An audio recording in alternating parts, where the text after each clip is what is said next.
I just celebrated my 48th birthday this past January. Normally my wife of 22 years used to throw celebration parties for me on such occasions, but our marriage began to fall apart ever since she joined a co-ed baseball group, mostly consisting of men. This happened nearly a year ago, and it triggered a series of events that led to the breakdown of our marriage. My wife is 42, and at first I thought she might be going through some sort of midlife crisis. Over the years, she has gained a lot of weight, particularly during the COVID lockdown when she was working from home despite her dedication to home exercise and dieting. The results were not showing, and the lockdown took a toll on her emotional well-being. With our kids out of the house, it was just the two of us most of the time. I never complained. Instead, I tried to encourage her as best I could. I understood that it's part of the aging process, and I've never been in great shape myself, to be honest. The attractive one, the type who enjoys receiving compliments, dressing up and going out in public. Her job in marketing makes her value her image and first impressions. When restrictions began to ease up, she felt the need to join active group activities. I remember we debated which group she should join, and registered on an app called Meetup, where you can find group activities in your area. Considered various options, but the most convenient was a baseball group, meeting 3 times a week, with mostly male members. To join too, but my work schedule didn't allow it. I work as a plumber, and often have late long hours. My wife thinks I'm a workaholic. Honestly, I enjoy working because of the satisfaction I get from completing tasks. I work for a friend now. I used to run my own business. It became too hectic for me, with all the responsibilities. I just wanted to work and go home, leaving others to handle the additional tasks. After my wife joined the co-ed baseball group, I remember her first game. She was so exhausted, her whole body was sore. I had to massage her feet and thighs when I got home, and she said she really enjoyed it. After a few weeks, she couldn't stop talking about a guy named Craig. She mentioned that he was the best player on the team, but was very controlling and she disliked him. She claimed he flirted with all women, described him as obnoxious, and a cheater who badmouthed his ex-wife to everyone even though no one had ever seen her.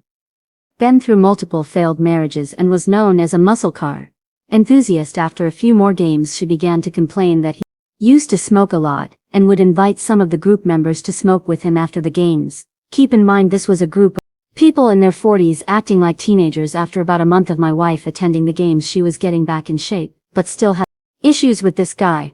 This time her complaint was that he not only smoked, but was involved in dealing as well. He would get people hooked on the samples and turn them into his customers, so his job was distributing, selling MJ, and working as a mechanic. She mentioned that long time ago, he was in the minor league, and on the path to going pro. Before he had an accident, while drag racing, he always had problems with substance misuse, and lived a fast-paced life. I asked my wife how she knew all these personal things about him, and she said he wouldn't stop talking and bragging about everything. She explained that everyone liked him despite all of that, because he was also funny, outgoing, offered to work on their cars for free, and gave out free MJ. However, she emphasized that she didn't find him amusing. Recall a night when she came home, smelling like MJ. I asked why she smelled that way, and she told me that after the game she was hanging out with some of her teammates and they were smoking, so it made sense. Right there was no reason to doubt her.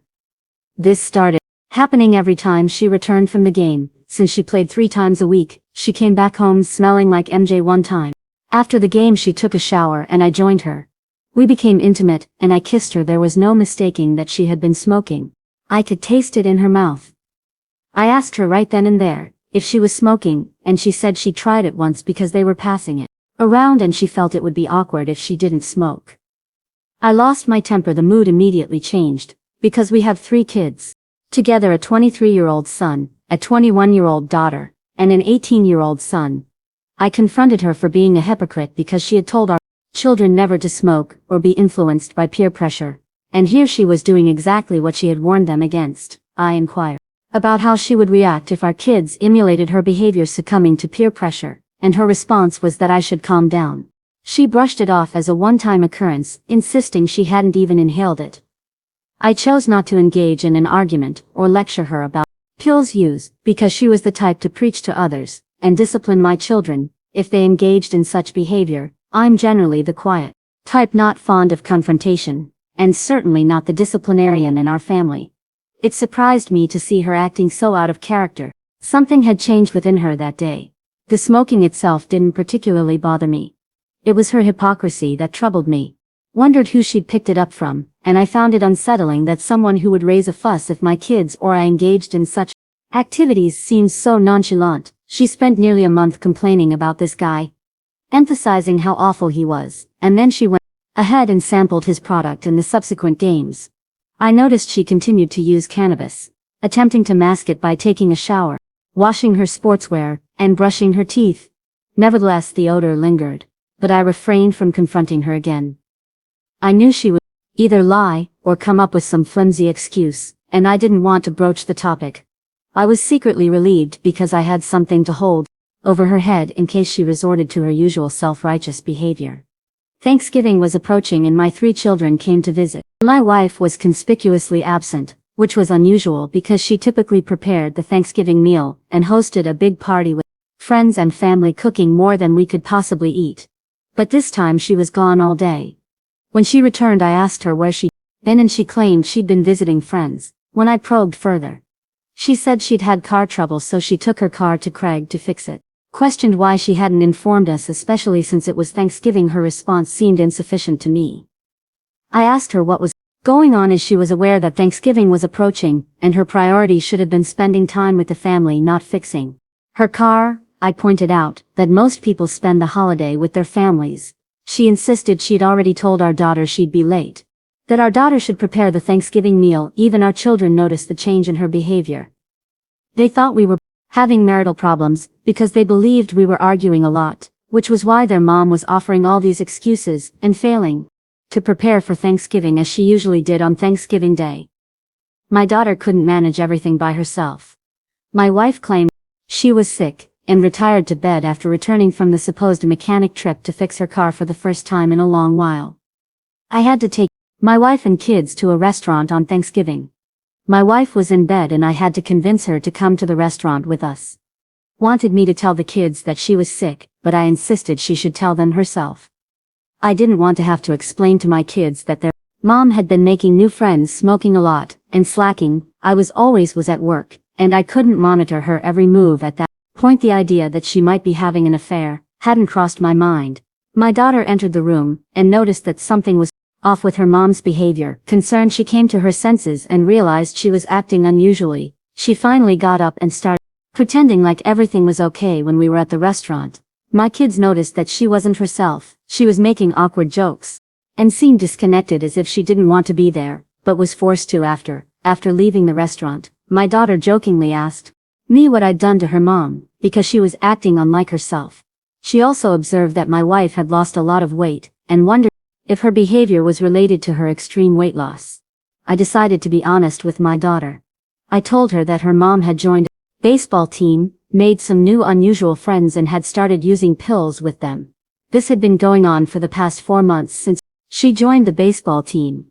My daughter thought it was a joke, because my wife's actions were completely out of character. Thanksgiving, my kids left, and I talked to my wife about the need for change. I told her she couldn't continue acting like a college girl at this point. It still hadn't crossed my mind that she might be having an affair. I had trusted her so much that I couldn't imagine her doing such a thing to me. The real trouble started when I noticed that our shared bank account, used to pay recurring bills like groceries, utilities, etc., was overdrawn. I received a notification on my phone that $1,200 had been withdrawn from the account. I tried calling my wife, but she didn't answer her phone. I completed my work assignment, canceled the next one for the day, and decided to go home to check on her because something strange was going on. When I arrived home, I noticed a 1964 Pontiac GTO parked on the street. A car I hadn't seen before.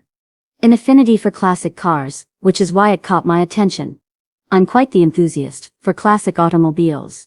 I parked my car in the driveway right behind my wife's car, and went to open the front door to enter the house. I immediately noticed that someone had hastily exited through the door leading to the backyard. I assumed it was my wife, because her car was in the driveway, and she had been home, since her job no longer required her to work in the office due to the lifting of COVID restrictions. As I was about to open the door, the backyard door slammed shut. Believing it was my wife who I didn't see, I couldn't wait to confront her about the withdrawal from our account. In my rush to ask her about the money taken from our account, and why she hadn't been answering her phone, I headed toward the backyard door and opened it. I heard the backyard fence being opened. This alerted me that something was amiss. Because for someone to reach the backyard fence so quickly, they must have been running. Therefore I concluded that it wasn't my wife, and the only logical explanation was that it was a burglar or someone fleeing from me. The person, whoever it was, must have been running because I calculated the speed required to reach the fence within that time frame. The fence isn't visible when you open the backyard entrance door, since it's parallel to the building, and parts of the structure block the view to see who enters or exits the backyard through the fence gate. You have to enter the backyard itself. By the time I reached the backyard and opened the gate, the person had vanished. I surveyed the surroundings and noticed the unmistakable smell of MJ in the air, indicating that someone had been smoking here. Suddenly I heard my wife calling me from the house, so I hurried back. When I saw her, she appeared as if she had just taken a shower.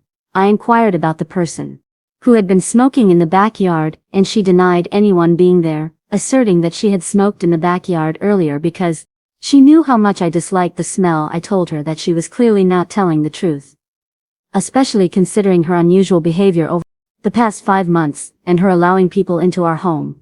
I confronted her about crossing a line. I asked her directly if she was having an affair, particularly with the person who had rushed off our property. She vehemently denied it, and acted as though I were speaking a different language. I then questioned her about why she hadn't been answering my calls, and the $1,200 withdrawal from our shared account, which we used for paying our bills. She explained that she had lent the money to a friend in need, and they would repay it as soon as possible. I was utterly bewildered at this point. It was hard to believe the words coming from my wife's mouth. They sounded like they were from either a gambler or someone obsessed with MJ. The information was too bizarre to comprehend. I asked her if her friend believed she was a bank, and why she hadn't sought my permission before making such a substantial withdrawal. She became irritable in response, warned her that if she had given the money to her friends, there would be consequences. I made it clear that I expected the money back in the account by tomorrow. That evening I took the time to review all our bank stat, and noticed that she wasn't contributing her fair share of money to the account. A significant portion of my wife's income is based on commissions. So the more hours she puts in, the more money she earns. I observed that she was only contributing about 1/3 of the amount she was supposed to, which explained why the account balance was lower than usual, and why I received a notification for the large withdrawal. I confronted her about not contributing her fair share and discovered that she was putting in only the bare minimum hours required to maintain her job. I inquired about what she had been doing with her time. If she wasn't working, she began making excuses, claiming she was constantly tired due to working out, playing sports to lose weight. She argued that the kids were no longer at home, and we didn't need all that money anyway. I told her that if she decided to reduce her working hours, she should stop lending my money to her friends, and cut down on hanging out with her MJ. Using buddies. I also insisted that she quit playing that sport. I gave her an ultimatum. It was either our marriage or her sports. She reacted strongly. She hurled various insults at me, calling me insecure, and saying I wasn't man enough. I informed her that if she continued to play, we might have to end our 22-year-long marriage. She became furious that I would even consider ending the marriage over something seemingly trivial. She suggested that I should talk to someone because she believed I was being emotional and acting immature. I told her that she wasn't the same person I had married, that she had changed overnight since starting this baseball game, hanging out with her new friends, despite being home all day. She no longer took care of household chores and cooking as she used to, was barely working, and appeared to be indulging in recreational activities, like a college dropout. She accused me of being jealous of her improving appearance and life, implying she might consider my offer. And then she angrily left the room.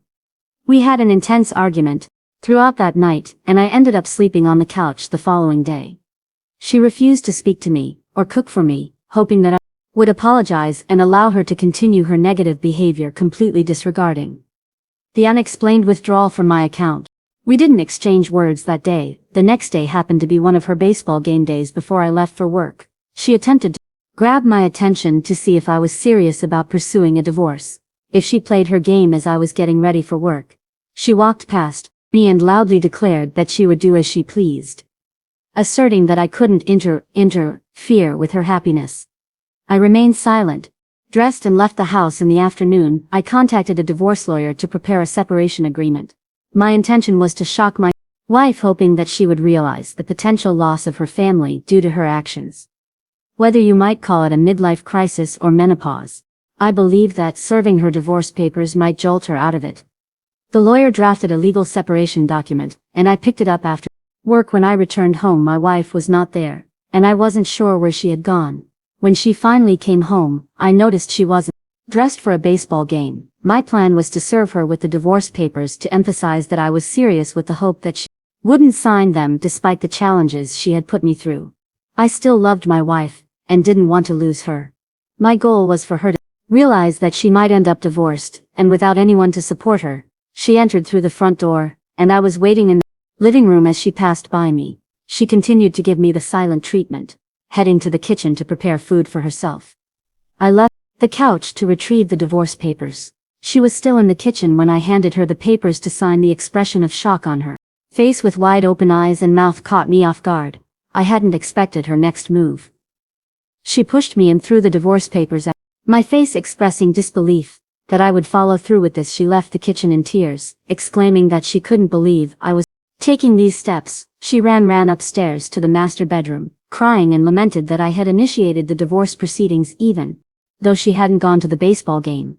I found myself in the kitchen, the divorce papers scattered across the floor, but I couldn't help but smile because everything had gone according to plan. Collecting the papers, I placed them back in the folder, thinking that perhaps this had given her the shock she needed. Later that night, I received a call from my daughter, who asked me why I was divorcing her mom over a baseball game. It turned out that my wife had complained to our daughter about me. At that moment, I knew I had already succeeded. Knowing my wife, I was aware that she was too embarrassed to beg herself, so she was trying to use our daughter as an intermediary. Explained to my daughter that she had visited US during Thanksgiving, and had seen her mother's condition and her strange behavior. I didn't explicitly mention my suspicion of my wife having an affair, but interestingly my daughter remarked that it didn't seem like she was having an affair, and encouraged me to work through this challenging period with her. We spent over an hour on the phone. The following day, before heading to work, my wife surprised me by preparing breakfast and lunch for the first time in about 6 months. She apologized for everything she had put me through and assured me that she would start behaving correctly. She claimed she had done some introspection and realized her wrongs. I told her I would give her a month to get her act together, and if she continued to smoke and hang out with her friends, then I would have no choice but to proceed with the divorce. I also reminded her that the money needed to be repaid to my account, and she agreed. We made amends, and I left for work. Update: the following day, when I returned home, my wife and I had another conversation. She confided in me, explaining that she's been under a great deal of stress due to how COVID has impacted her job, coupled with my heavy work schedule. She admitted that she had been seeking an escape initially. The baseball game provided some relief, but she eventually succumbed to the allure of MJ, and began using it. She mentioned that it had a relaxing effect, and helped alleviate her anxiety. For the first time she revealed that she had been battling depression, and had been taking medication for it. Surprisingly, she disclosed that, since she started using MJ, her reliance on depression medication had gradually decreased. I asked her about the person in our backyard who had fled, and she claimed there was nobody there. However, I could tell she was not being truthful regarding the money withdrawal. Apologized and asked me not to be offended, explaining that it might take her a while to replace the money because she used it to buy MJ. Although I was deeply upset, I didn't want to disrupt the moment, as my wife appeared to be showing remorse, like she was having a significant realization. I hoped that after this, I could finally have my wife back. The next couple of days were relatively normal, as if we had returned to our usual routine. I came to terms with the fact that her smoking might not cease, since she claimed it helped with her anxiety and depression. I assured her that I wasn't overly concerned about her smoking. My main worry was the people she purchased it from.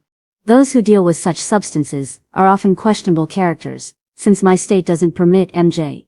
She continued to smoke in secret, trying to conceal it from me as much as possible. I opted not to confront her to avoid a conflict, which inadvertently made her think she was at hiding it. She began picking up extra hours at work, and contributed slightly more to our shared account, although not to the extent she had before. I was responsible for the mortgage, the largest bill in our shared account was intended to cover various expenses in the end.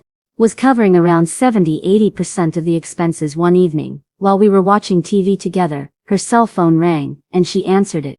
Then walked into another room. I could hear her giggling from the other room. A few minutes later she returned to the couch, and I asked her who it was. She got defensive, and claimed it was just a friend. I found her reaction unusual, which raised a red flag. On another occasion, came home early, and opened my refrigerator to grab some beer. But it was missing, since only my wife and I live at home. Our kids have moved out, and she doesn't drink beer. I wondered who might have taken it. I considered the possibility that she had cleared some space in the refrigerator, but it didn't seem likely. This led me to suspect that my wife might be inviting someone over without being entirely honest. With me, Christmas came and went, and my kids noticed that my wife was behaving better than she had during Thanksgiving. But I had a feeling she was just putting on an act. In January, she began reverting to her old ways, smoking excessively, sleeping throughout the day, working less. When my birthday came, she didn't throw me a surprise party, buy me a gift, or want to go out for dinner to celebrate. My kids called to wish me a happy birthday. I reminded her that she had forgotten my birthday, and she was surprised she had forgotten. I told her that she was smoking too much and it seemed to be affecting her memory. She explained she had marked it on her calendar but had forgotten, and apologized to me. I first encountered the Ring doorbell at one of my client houses, and we communicated through it. I had known about the Ring before, but I thought it was great that it allowed you to see who was at your front door in real time, and it connected to your phone. In the back of my mind, I considered using it to monitor my wife, observing what she did throughout the day, and who she was inviting into our home. So I purchased the Ring doorbell, and installed it in our house. Initially, when I installed the camera, my wife didn't pay it much attention. She knew I'd always been a gadget guy, and considered it just one of my many useless gadgets, as she often called. Then the Ring doorbell was connected to my Wi-Fi, so I received notifications when someone was at our door, and it recorded videos in the cloud that I could access at any time. On the first day after installation, while I was at work, I received a motion-activated video recording notification from the Ring. I was busy, and didn't have a chance to check my phone for at least an hour. When I finally checked the Ring notification, I saw a man at our front door. He didn't even have to knock. My wife was already there, waiting for him. She opened the door and welcomed him inside. It was clear that she knew him. The thought racing through my mind at that moment was that this could be the same guy who had dashed through my backyard, the one who'd been helping himself to my beer in my absence. Maybe this was Craig, the person supplying MJ to my wife, or even the man she might be having an affair with. I quickly checked the real-time camera feed, and it appeared the man was still inside my house, and hadn't left. I was 30 minutes away from home, and hadn't even completed my current assignment. Informed the client that I needed to return and sped home as fast as I could. The man had been in my house for over an hour. Monitored the Ring camera on my phone as I drove. The video feed wasn't very reliable. While driving, it kept freezing, so I decided to focus on the road, instead making my way home as quickly as possible to catch him inside my house. I felt my anger and anxiety building up. Upon arriving home, I only saw my wife's car in the driveway. I rushed inside, heading straight to the master bedroom. The room was empty, the bed was disheveled, and the air felt stuffy. I couldn't tell if it was from my wife's shower, or just the stagnant air. My wife was nowhere to be found in the bedroom, nor was the man. I checked the closet, and under the bed. At that moment I heard the backyard door open, so I hurried downstairs to see who it might be, thinking the guy might be trying to escape as he had before. As I was halfway down the stairs, my wife emerged from her home office, located downstairs near the kitchen. She had a shocked expression, eyes wide open as if she'd seen a ghost. Noticed she was wearing only a white robe, and she told me that I'd startled her, asking why I was home early, and why I seemed so anxious. I had to collect myself, not wanting to give any indication that I suspected a man had just been in my house, possibly involved with my wife, and that I'd narrowly missed catching them in the act. It started to sink in that I just missed them. I decided there was no need to confront her, as I knew she would deny everything even if I showed her the Ring footage of him entering the house. Instead, I thought it best to wait and catch in the act. From the look in her eyes, I could tell she suspected something was amiss, but couldn't figure out how I knew or why I wasn't confronting her. I came up with a random excuse, pretending to be searching for a tool, a Makita cordless metal hole punch, although She had no idea what that was. I wanted to act as if everything was normal, while I could sense her trying to read my reactions. I descended into the basement, grabbed a random tool, and returned to the main part of the house. She was still standing there, almost like she was in a state of shock and couldn't move. I approached her and gave her a kiss on the cheek, as I typically do when leaving the house. Even as I got closer to her, it was evident that she had been smoking not too long ago. I pulled back from her as if everything was normal and inquired why she was acting strangely, and if she was okay. She replied with a yes, and escorted me to the door as I walked toward the driveway. Couldn't help but wonder how this guy managed to be with my wife and escape right under my nose. I believed this might have been the second time he had been with her, and I had narrowly missed catching him. I considered the possibility that he might still be hiding inside the house. I decided to check the ring footage to see if he had already left. My wife was still at the door when I reached my car, just staring at me. I tried to act as normal as possible, but once I got into my work van, I felt paralyzed. I knew she was watching me from the partially open door, so I sat in my car pretending to look at my paperwork while checking my phone to confirm whether he had left the house. Indeed, had left before I arrived home. I had just missed him again. As I sat there reviewing the ring footage, my cell phone rang, and it was my friend, the person I worked for, asking why I left the client's place without completing the job. As the client was complaining, I was working on a bathroom renovation for the client, and contemplated calling off the job for the day, but I knew it would be a hassle for another plumber to pick up where I'd left off. Therefore I decided to return to work and finish the job for the client. I found it difficult to concentrate at work. Although my plumbing skills were second nature to me, my mind kept returning to the bewildering idea that my wife was willing to throw away 22 years of marriage for MJ Seller and some recreational time.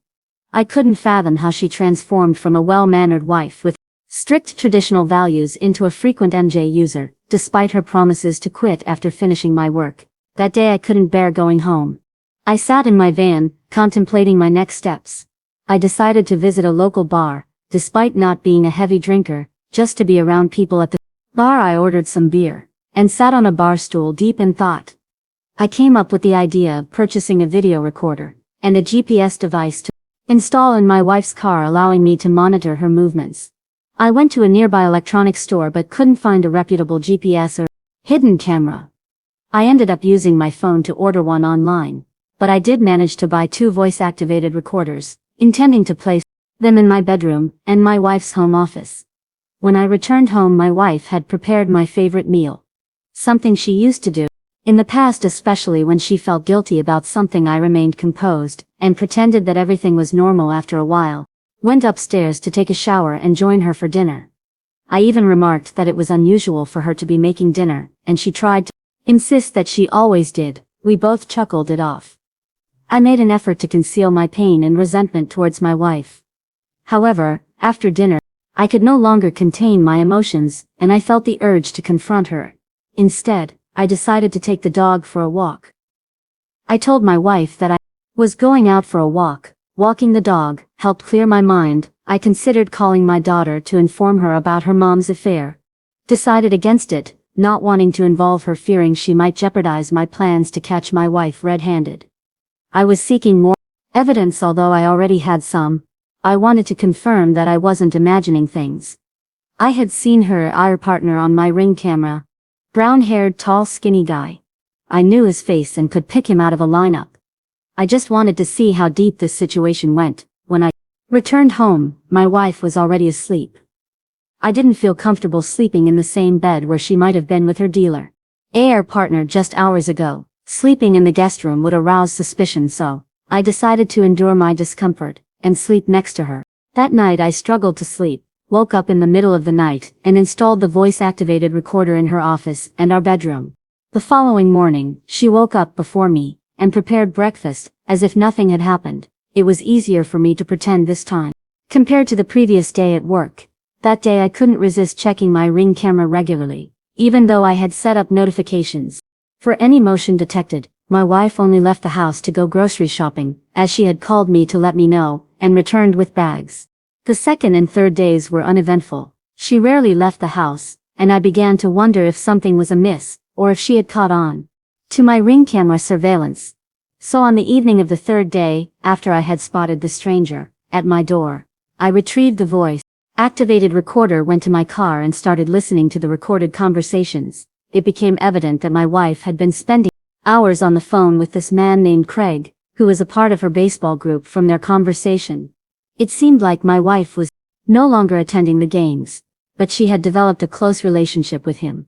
He was asking when he could come over, but my wife expressed concern that I had unexpectedly shown up at home one time, making her apprehensive about being intimate at our house. Couldn't be intimate at his place due to his girlfriend and 3 kids, and he didn't want to spend money on a hotel. He suggested they meet in a parking lot, but my wife refused to be intimate in that setting. She had a clear boundary. A parking lot was crossing the line for her, yet being intimate in our bed was somehow acceptable. He proposed that she come to his workplace, where they had been intimate before. She was concerned about his business partner. Apparently during Thanksgiving, she went to see him at his shop, and his partner caught. Then he co-owns a mechanic shop with his business partner, and his partner didn't appreciate their workplace being used for such activities. Still, he was insistent on having my wife visit his place of business, even if it jeopardized their business relationship, all for intimacy with a married woman. Based on their conversation, it seemed like my wife was receiving MJ in exchange for intimacy, or at the very least, a discount. That was the impression I got from their discussion. Lying in bed, I contemplated my next steps and how to proceed from here. Feared that my plan had backfired, because my wife had grown suspicious, potentially missing an opportunity to confront her on D-Day. Next morning, while taking a shower, I had the idea to locate my wife's stash of MJ.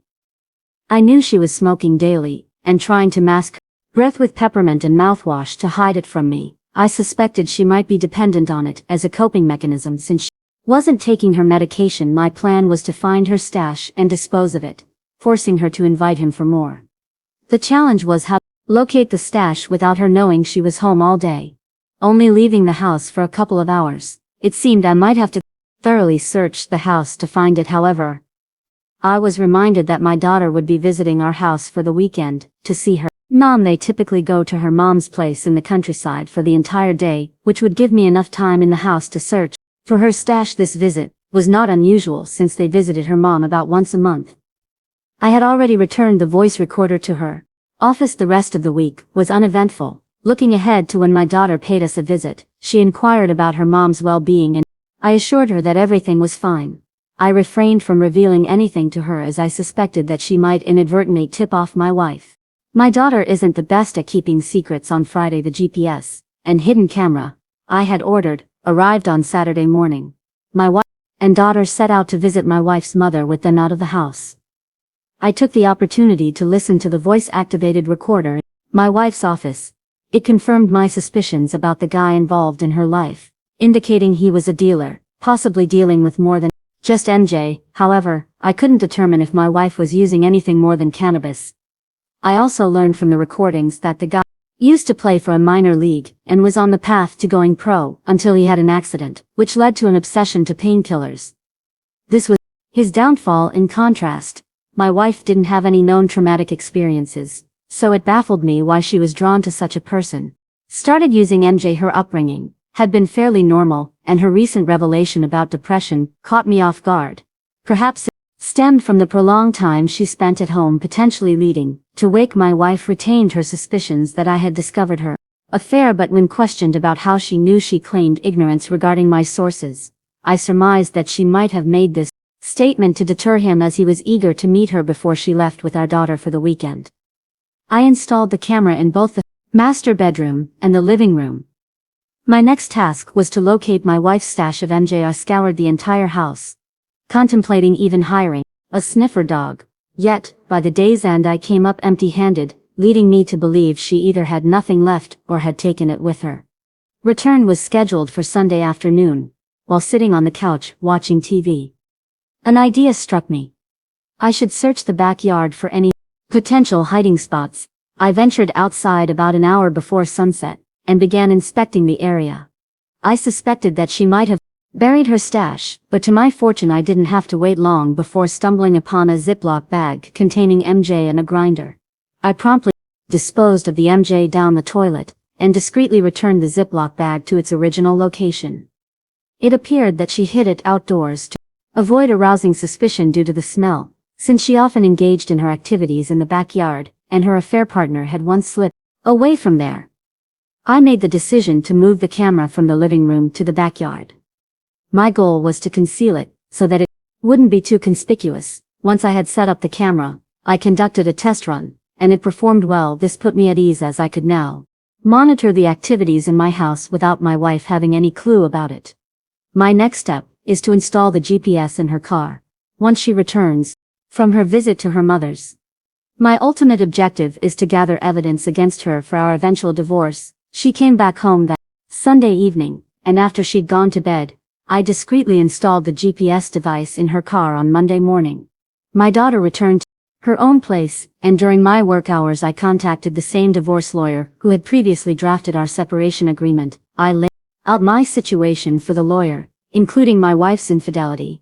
I asked how I could leverage the recorded evidence to my advantage, but he explained that it would have little impact on my divorce case, as our state operates under a no-fault divorce system. This means that we can only cite irreconcilable differences as the reason for our divorce, and my wife cannot be penalized for her infidelity by a judge. The lawyer assured me that the divorce paperwork would be ready the following day. I also confided in my friend, the one I work for, about my situation. He understood that I might have to leave work at any moment because the camera was linked to my phone while I was at my job, allowing me to monitor my wife's movements on that particular day. I observed my wife in the backyard, searching for her MJ. She appeared quite frustrated but eventually returned inside the house. I had my phone on standby, ready to be alerted if she invited him over again. However, instead of that, she got into her car and drove away. Since I had the GPS installed in her car, I could track her location. She drove to an unfamiliar place and stayed there for about 30 minutes before returning home. I marked the location for further investigation to find out where she had gone. I felt a bit disappointed that things didn't unfold as I had originally planned, but at least with the GPS in her car I had some insight into her activities. When she came back home, she headed to the backyard, lit up some MJ, and concealed the rest in the same spot. This confirmed my suspicion that she'd gone to meet him to obtain more update. One thing I forgot to mention is that once I discovered her infidelity, I promptly went for an STD test. Unfortunately, the results came back negative. Since catching her affair partner on my Ring camera, I haven't had any intimacy with my wife. Historically, I've been the one initiating it in our relationship, so she hasn't actively sought it from me. Moreover, she is already romantically involved with her affair partner. And I strongly suspect that during her recent visit to him they most likely had a physical relationship. There was no other reason for her to spend 30 minutes at that location. After work, I managed to trace the area she had visited, and discovered that it was a mechanic shop. To my surprise, I spotted the unmistakable Pontiac GTO, the same car I had seen on my street on the day I almost caught someone fleeing from my backyard. I felt an intense anger, knowing that this guy had been inside my house. I felt disrespected, and had an urge to confront him right then and there, but I had to talk myself out of it. It's unsettling to think that he was so familiar with my backyard, suggesting he may have been there before I parked my work van a few blocks away from his shop to observe it for a stakeout. It was getting late, but I remained there until I noticed him emerging from the shop with another friend. They had closed the garage doors of their shop and were standing in front, presumably smoking. Couldn't be certain if they were smoking cigarettes or MJ, as I was too far away to discern. I should have been on my way home, but I couldn't resist waiting and watching them. Deep down, I was comparing myself to him, and questioning why my wife had chosen him over me, why she had opted to betray me with him. Something about his life excited her, something I couldn't replicate. Maybe she had grown weary of pretending to be a good person and had decided to reveal her true nature after they finished smoking. He got into his car, drove off. I saw this as my opportunity to follow him and discover where he lived. He had already been to my house multiple times, engaged with my wife, so it seemed only fair that I should know where he lives in the hope of disrupting his relationship with his girlfriend. Eventually, I want to hurt this man. Dark thoughts swirled in my mind. I had a concealed hand tool, a Springfield Hellcat, in my car. I thought about driving up to him and destroy him there.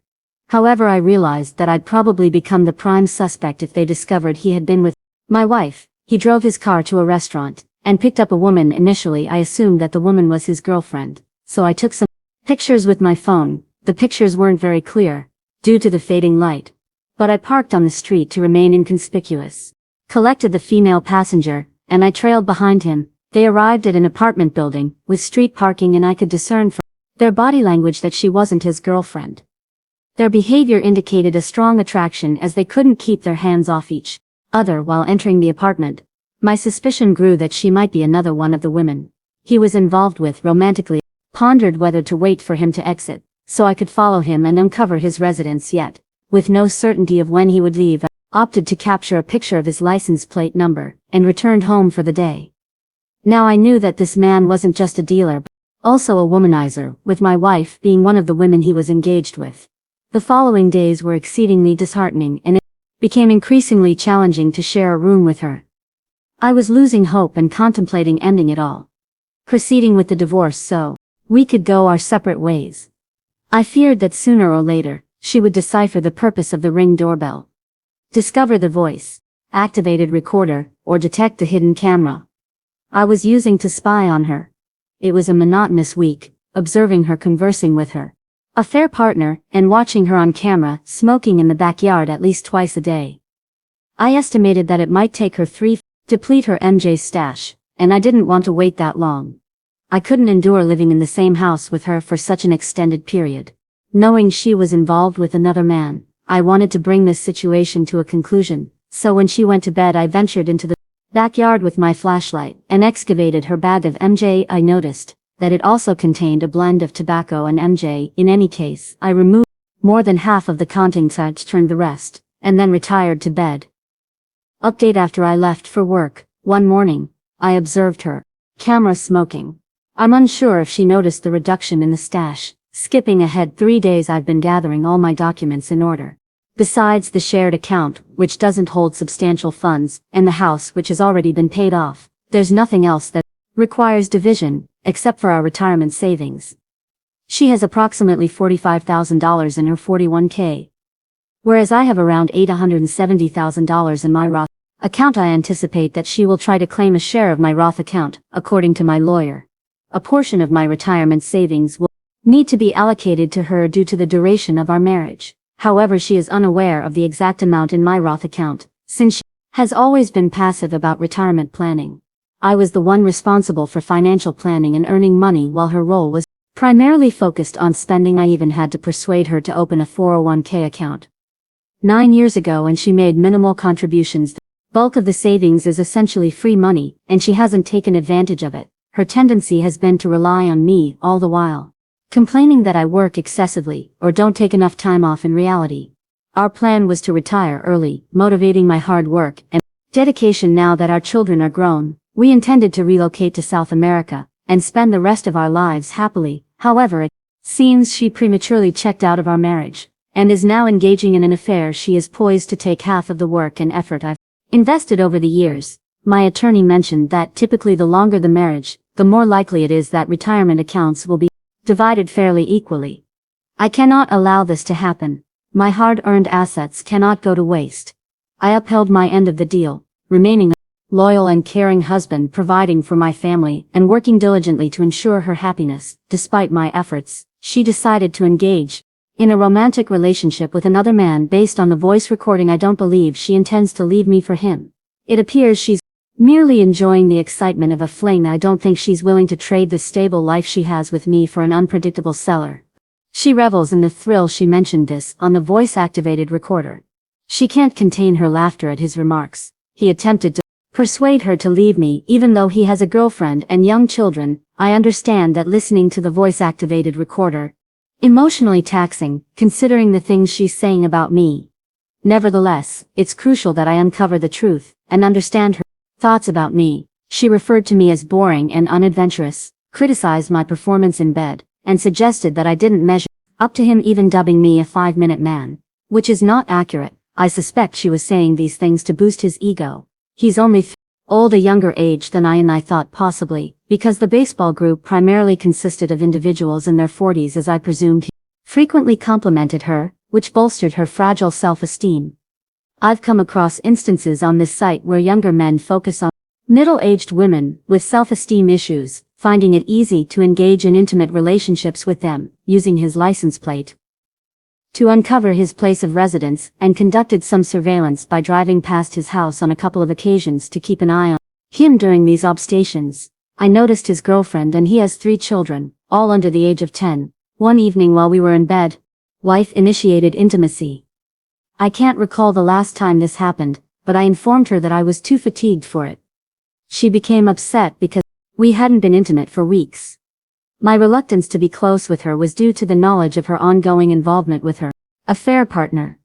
I mentioned that it had been a demanding week at work as an excuse. The truth is, I still find her physically appealing, and I do desire intimacy with her.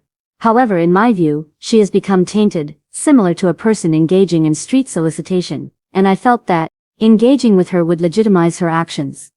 2 days later, while I was at work, I received a notification from my Ring doorbell and promptly checked it. It was him, and my wife had invited him in, similar to previous occasions.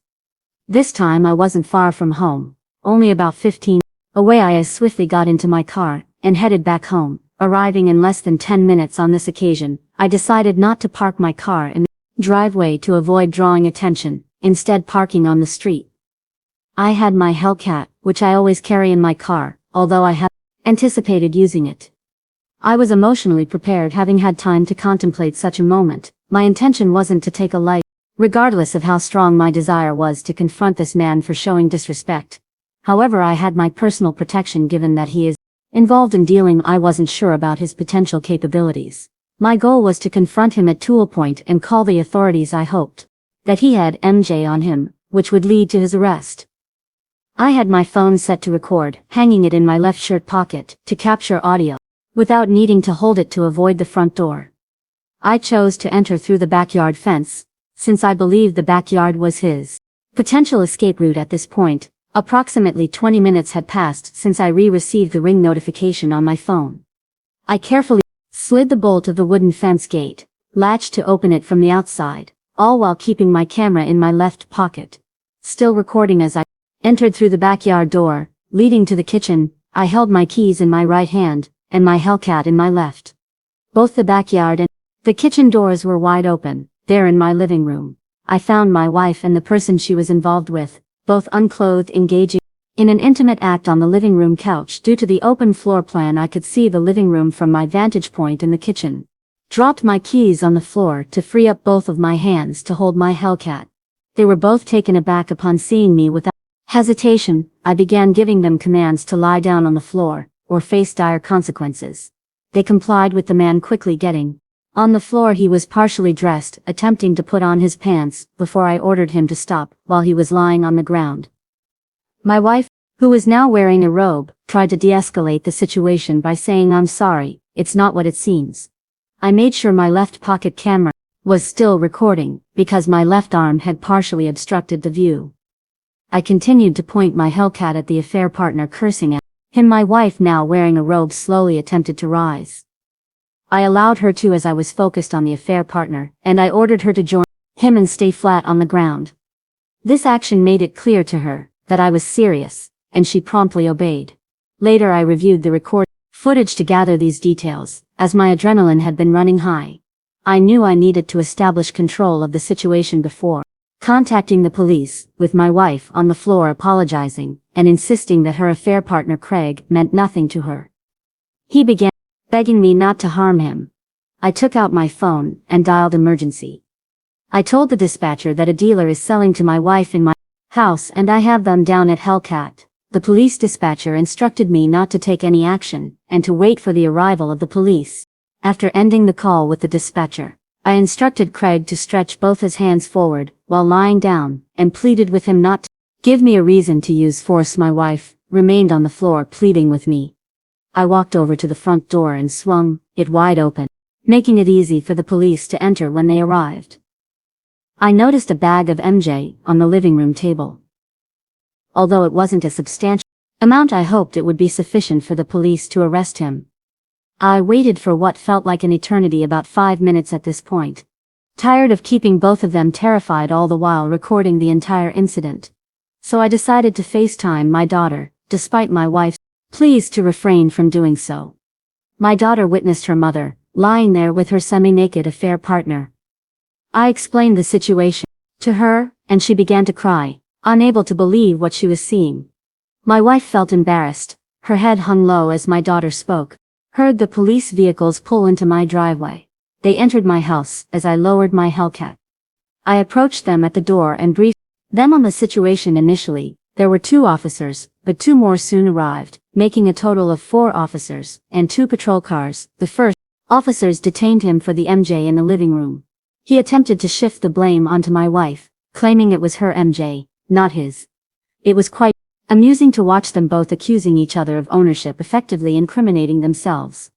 My wife tried to deny it was hers, insisting it belonged to him, but he admitted to selling it to her, effectively relinquishing ownership in retrospect. I probably should have told the police. It was my wife's, and you'll understand why later on. The police couldn't determine ownership definitively, so they detained both of them. Now there were 3 patrol cars parked in front of my house.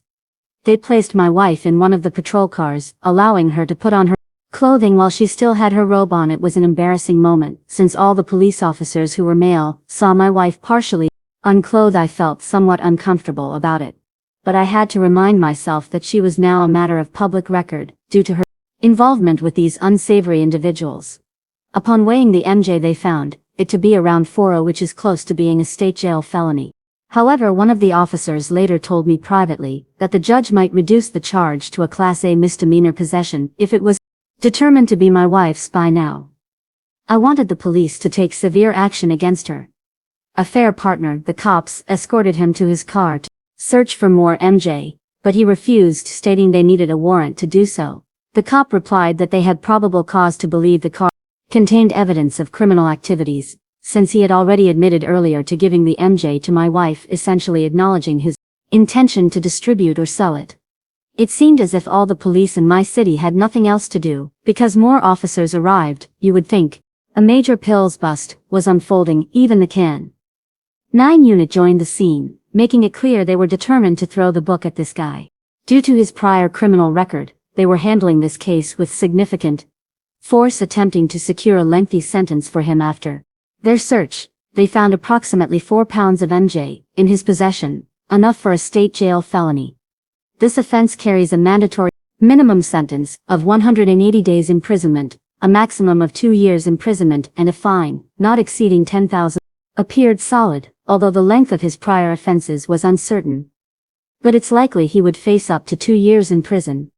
I'm not sure if an affair with another man's wife is worth all that trouble. But he chose the wrong person's wife to become involved with. They later charged him with the MJ found in my house, and released my wife. He was arrested and taken away, while his friend later came to retrieve his car. Also informed the police that I wanted him charged with trespassing, but they explained that he couldn't be charged with trespassing because infidelity isn't a crime, and he was invited by my wife. They mentioned they might need me to come to the police station to provide additional statements, even though I had already given my statement once. My wife was released from the police car. She rushed into the bedroom and locked herself in. My daughter called me, revealing that my wife had been trying to contact her, but she refused to answer. She asked me what had happened, and I shared the whole story. She was in tears the entire time, and although I felt bad for Livestreaming situation with my wife and her affair partner, it wasn't my fault. My wife had put us in this predicament, and I wasn't the only one who should be experiencing the consequences. My daughter inquired about the next steps, and I explained that I had already contacted and hired a real estate agent, and we would be selling the house. I also mentioned that I had found a divorce lawyer, and the divorce agreement had already been prepared. All that remained was to serve her with it. My daughter told me she would visit us next week after our conversation.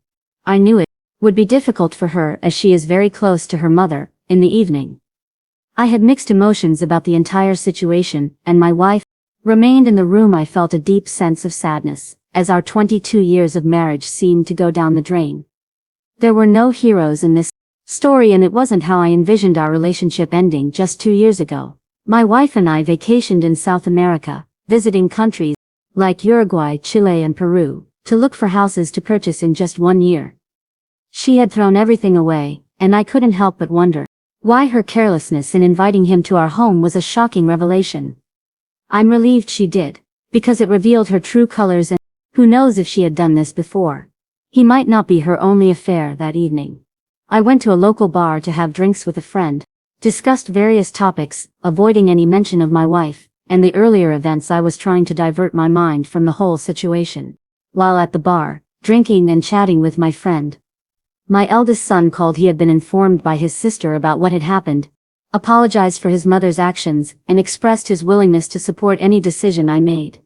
He understood that his mother had put everyone in this difficult position. This made me proud and emphasized that my son had matured. He also has a serious girlfriend, and they've already moved in together. I used to give him relationship advice, but now I felt like I was the one in need of guidance. When I returned home that evening, I didn't want to see my wife, so I chose to sleep in a room the following day. I went to work and had a conversation with my youngest son. I confided in my friend about what had transpired, and he offered his support. He also said he'd understand if I needed some time off to manage the divorce. I left work early to visit the lawyer's office before it closed. I collected the divorce agreement for my wife to sign and contacted the real estate agent to list the property for sale on the MLS. She informed me that she'd come by during the weekend to take some photos. When I returned home, my wife was waiting for me and expressed her readiness to talk. I told her I would engage in a conversation until she signed the divorce papers. She insisted that I allow her to speak first, promising to sign the divorce papers afterward. She even hinted that if I didn't let her talk, she might prolong the divorce process. I reminded her that she was in no position to make threats if she wanted a public divorce. I was prepared to take it to the Supreme Court, and this calmed her down as she realized I didn't make empty threats. She requested that I bring the divorce papers for her to sign, but she also asked for an explanation of the terms within the divorce agreement. Before signing, I informed her that we planned to sell the house and divide the proceeds with a split of 60-40 in her favor. She would receive the $4,000 currently in our joint account as part of the agreement in return. She agreed to an amicable divorce and would not make any claims on my retirement. She found this arrangement fair, and I concurred with her assess.